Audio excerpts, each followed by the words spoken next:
Avec Esther de vous accueillir dans une Heart Talk, une conversation du cœur qu'on avait envie de mener autour des 3 déclics pour débloquer son business sans en faire plus. On explore ce sujet depuis de nombreux mois en collaborant ensemble en fait. Euh, et on propose en fait un Heart Camp cet été, en juillet. C'est une première édition, donc elle est à tarif avantageux. On recrute un petit groupe pour pouvoir tester des choses et on va avoir une approche où on va mixer à la fois outils intuitifs, outils un peu expérientiels et une approche aussi quand même un peu mentale pour avoir des résultats derrière pour aligner son business en fait durant l'été pour reprendre avec des actions hyper concrètes et hyper ancrées à la rentrée. Donc bienvenue dans cette Heart Talk. Bienvenue à toi, Esther. Merci Sarah pour cette présentation très claire et exhaustive. Et je suis ravie de partager sur ce sujet. J'ai plein de petites questions là qu'on a travaillé ensemble. J'ai hâte de t'entendre aussi. Ouais. Tu veux qu'on commence par quoi?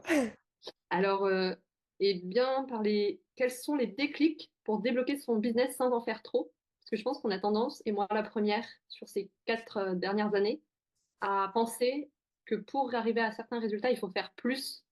Et en fait, de mon expérience, c'est rarement ce qui donne des résultats, d'une part, soutenables. Parce qu'on peut en faire plus, mais à un moment donné, la vie nous rattrape et on va plus pouvoir, parce que le corps va lâcher, parce que on va avoir un événement qui fait une grossesse, ou Ouais. un enfant qui fait qu'on va devoir revenir à quelque chose de plus soutenable. Donc voilà, j'aimerais beaucoup t'entendre là-dessus. Ouais.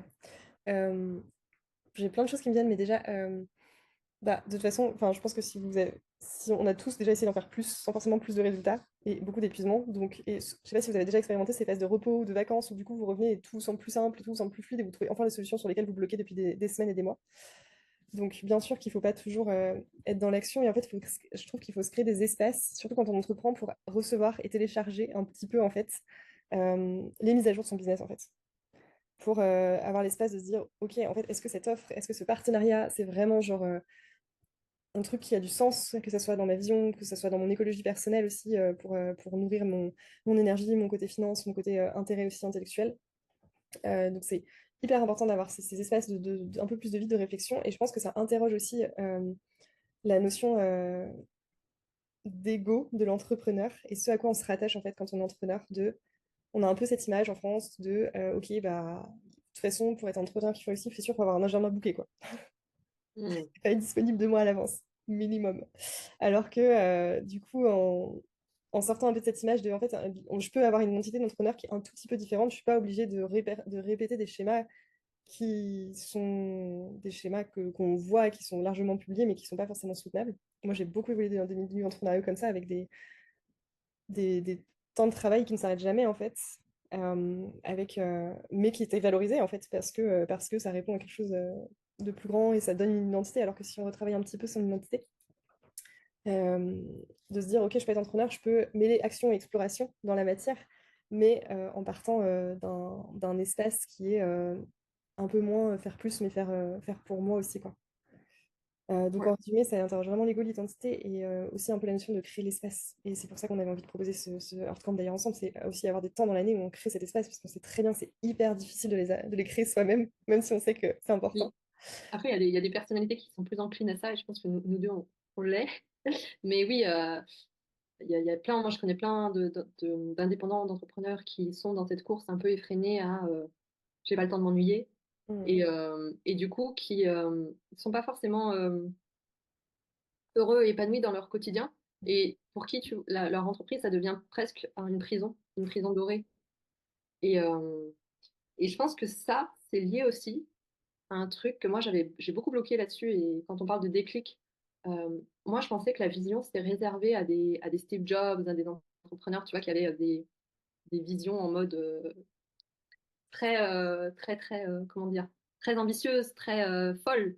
Et je pensais pas que quand tu étais indépendant, quand tu crées ta petite boîte, entre guillemets, boîte dans le sens petite, dans le sens, je vais pas avoir 200 employés, bah, t'en avais pas besoin. Et du coup, je pense que finalement, t'en as besoin. Le plus gros déclic, pour moi, c'est que t'en as besoin pour, justement, ne pas te perdre. Parce Mm. que tu peux facilement te perdre si tu n'as pas ça. Et te laisser happer par les opportunités extérieures. Et ça m'est arrivé au début. Ouais, c'était cool, tu vois, j'avais des demandes qui arrivaient et j'étais plus en mode, je reçois, mais je vais pas chercher. Je vais pas vraiment chercher ce qui m'anime, ce que moi je veux faire. je vais écouter le marché et je vais me laisser porter par le courant. Et je pense que ça, c'est un déclic aussi important à avoir, c'est de se dire, OK, euh, si j'ai créé mon entreprise, c'est aussi pour être acteur et pour être créateur et pas juste pour répondre à des sollicitations externes ou à des demandes externes. Mm. Moi, ça a été un gros déclic pour moi.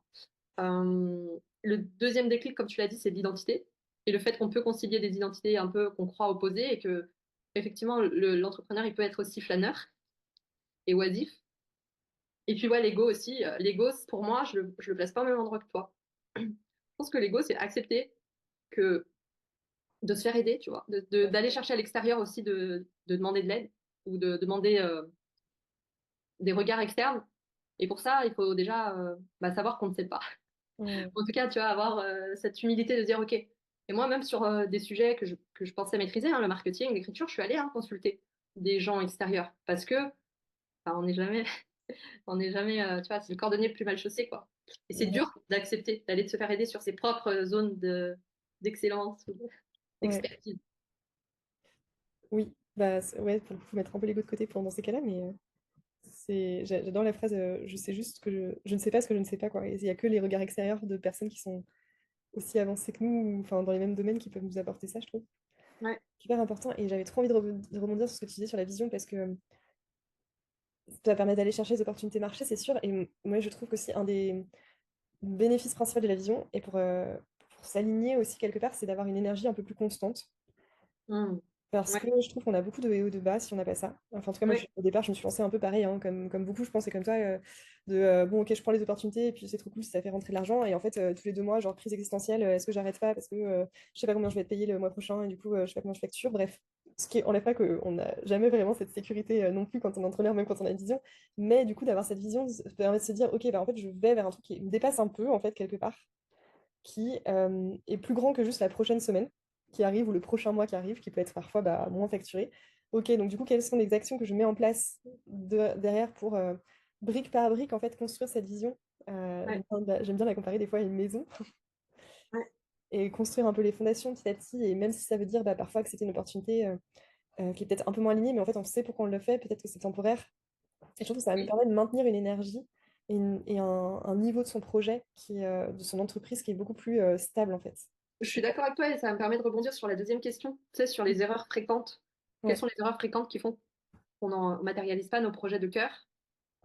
Et en t'écoutant, j'ai l'impression qu'il y a une erreur fréquente, c'est justement de s'enfermer dans une vision, tu vois, ou de s'enfermer dans des opportunités, dans les Ouais. deux revers d'une même face. Mais si tu t'enfermes dans la vision, bah, tu vas plus voir le marché tel qu'il est, tu vas construire peut-être un produit pendant 3 ans qui, au bout de 3 ans, bah, se vendra pas. Et ça, Mm. je l'ai beaucoup expérimenté dans la tech.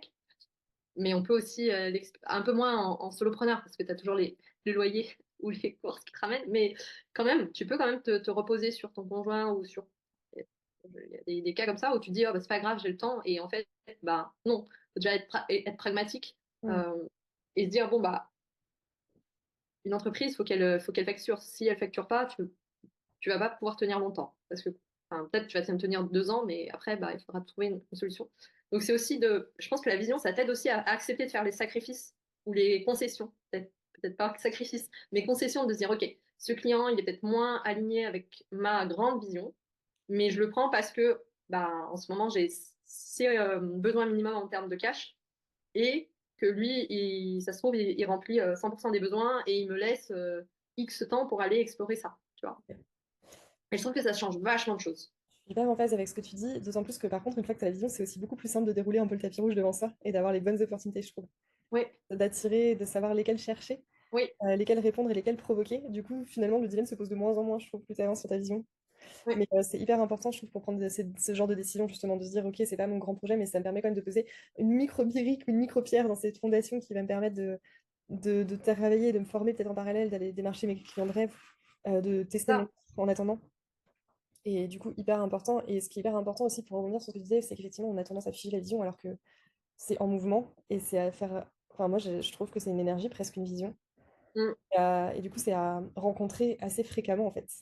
oui, je suis d'accord. Pas rester dans un truc mental où, parce qu'on a tous une vision quand on se lance quand même au départ, plus ou moins. Sauf qu'elle résiste rarement à l'épreuve des premiers mois et c'est normal. En même temps, on s'est lancé, on n'avait rien testé. Ouais. Et donc, au bout de peut-être 2 ans, je sais pas, en moyenne, je sais pas si c'est une moyenne, mais bon, au bout de quelques mois, c'est sûr, d'activité, c'est hyper chouette de se reposer là-dessus et de rencontrer vraiment l'énergie de la vision, quoi, de sa vision dans les faits. Moi, j'ai l'impression qu'au bout de 2-3 ans, tu commences à avoir un semblant de positionnement qui émerge en solopreneur, hein. Ouais.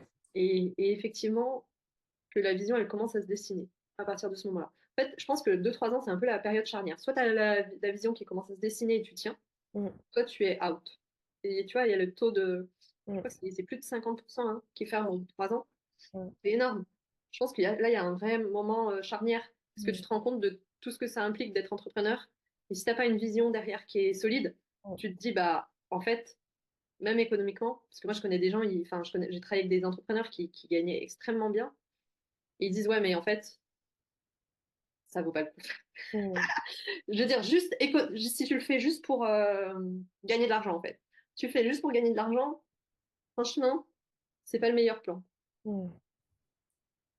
Et du coup ouais, ça te pousse à aller chercher quelque Bon, je chose crois, d'autre. ouais, moi, c'est vraiment au bout de 3 ans que c'est. Moi, ça fait du 4 ans. Toi aussi, je crois que c'était. Ouais, Ouais. Et ouais, j'ai vraiment senti un basculement au bout de 3 ans, effectivement. 2 ans et demi, 3 ans. Et 4 ans, là, c'est l'expansion, c'est cool. À partir de la vision et des briques qui ont été posées juste avant, je commence à pouvoir faire les murs et les étages.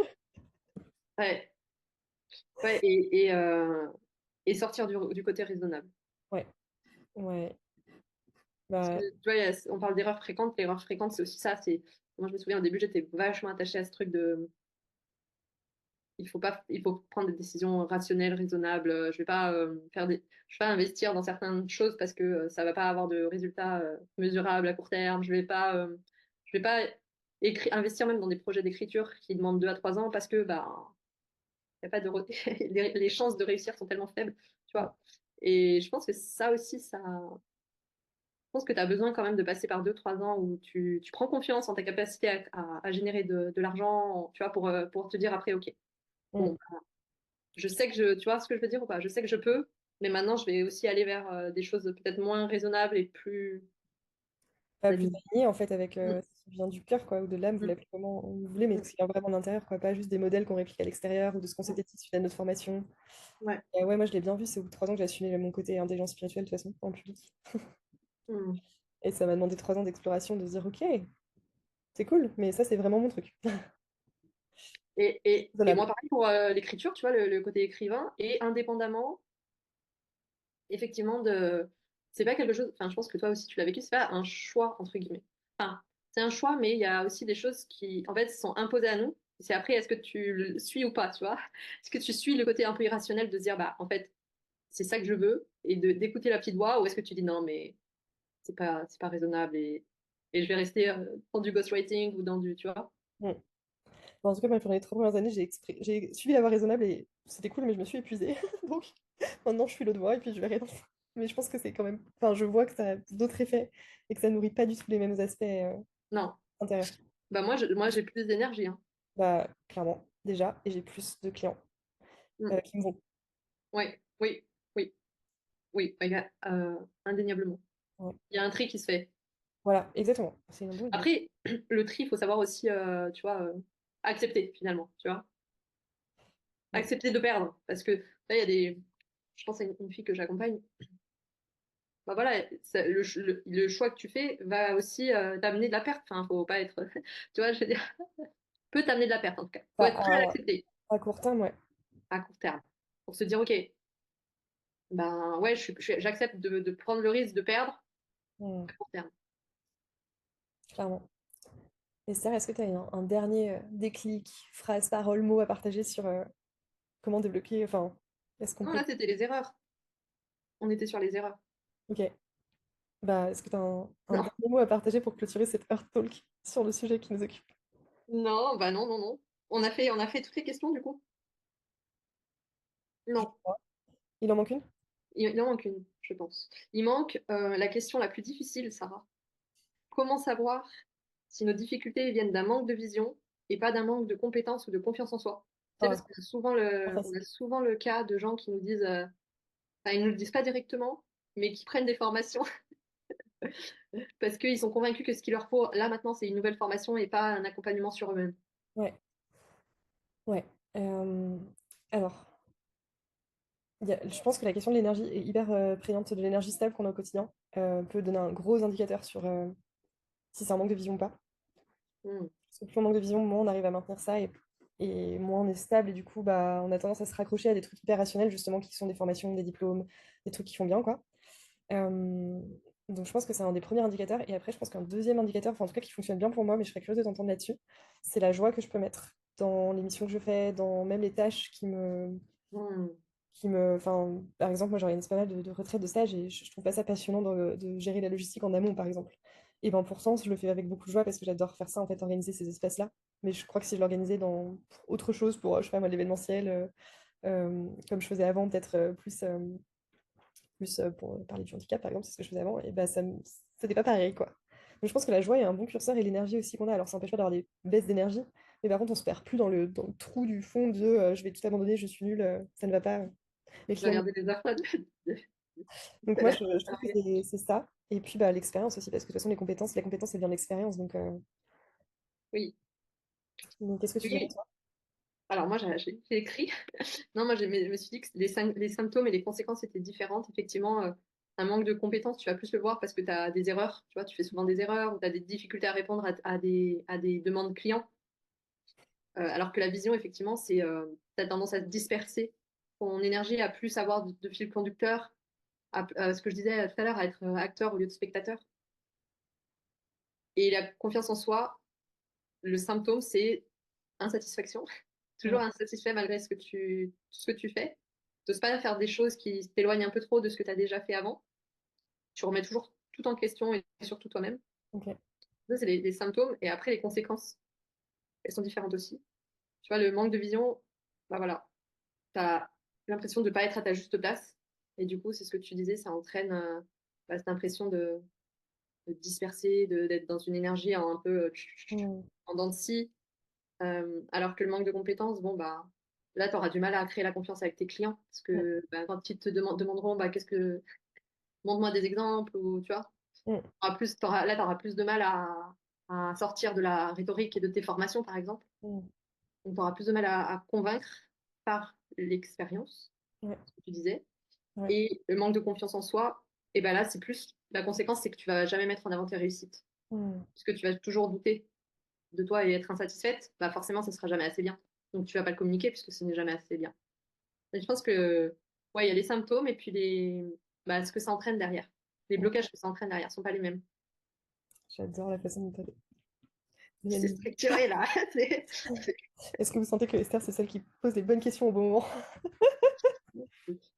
Genre, monomaniaque de. Ça, c'est l'écriture. Mais tu vois, j'avais oublié l'énergie. Et tu vois, j'ai tendance à oublier. Et, et la joie, tu vois. Alors que oui, je pense que ça, c'est qu'on se réfugie vachement derrière des concepts ou des notions au lieu de se reconnecter à l'émotionnel. Hmm. Que tu le C'est sais vrai vachement, si t'es dans ta joie ou si t'es dans ton. qu'on fait les choses à deux en ce moment. Je suis obligée de me connecter à mes C'est qu'on se émotions. complète. Moi, je suis obligée de ramener un petit peu d'analyse. Trop chouette. Euh, bon, bien sûr, c'est pas exhaustif et c'est avant tout des Non, partages d'expériences et de nos vécus et de ce qu'on observe aussi parce qu'on a quand même interrogé beaucoup d'entrepreneurs ces derniers mois. Je crois qu'on en a une quarantaine. ouais. Donc, on a un peu résumé aussi ce qu'on avait perçu. Après, moi, je serais curieuse s'il y a des gens qui veulent partager en Mm. commentaire, Des situations. ouais, qui transmettent un petit peu. On va remettre les questions de toute façon et s'ils veulent aller plus loin aussi, il y a peut-être des choses qu'on n'a pas vues. N'hésite pas Ouais, à partager. carrément. C'est cool, hein, en tout cas. Ouais, merci à toi pour ça. Euh, En tout cas, merci à tous d'avoir écouté aussi. Euh, et à bientôt, on espère. N'hésitez pas si vous avez des questions, des commentaires.